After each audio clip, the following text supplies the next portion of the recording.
ఇలా చేయడం పొరపాటే. బరువు తగ్గాలని మనం వ్యాయామాలంటూ ఏవేవో చేస్తుంటాం కదా. మరి ఏం చేయకూడదో కూడా తెలుసా? మనం తెలియక చేసే కొన్ని తప్పిదాలు అనుకున్న ఫలితాన్ని దూరం చేస్తాయి. కొందరు మిల్క్ షేక్లు, పండ్ల రసాలు తాగి అల్పాహారాన్ని పక్కన పెట్టేస్తుంటారు.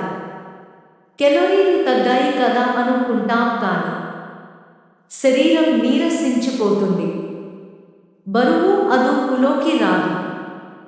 వ్యాయామాలు చేస్తున్నాం కదా అని ఆహారం విషయంలో మరీ కఠినంగా ఉండరు కొందరు.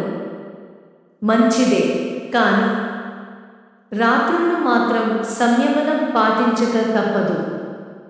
మామూలుగా కంటే ఈ సమయంలో చాలా తక్కువగా తినాలి, లేదంటే త్వరగా జీర్ణమవ్వదు. పైగా అది క్రమంగా శరీరంలో కొవ్వుగా పేరుకుపోతుంది. ఫలితమే పెరిగే బరువు. ఉదయాన్నే తప్పనిసరిగా ఘనాహారాన్ని తీసుకోవాలి. రాత్రుళ్ళు తేలిగ్గా అరిగే వాటికి ప్రాధాన్యం ఇవ్వాలి. ఆలస్యంగా నిద్రపోవడం, ఉదయాన్నే త్వరగా లేవడం మనలో చాలామందికి అలవాటే. నిద్ర సరిపోదని తినగానే పడుకుంటున్నారా? ఇది పొరపాటే.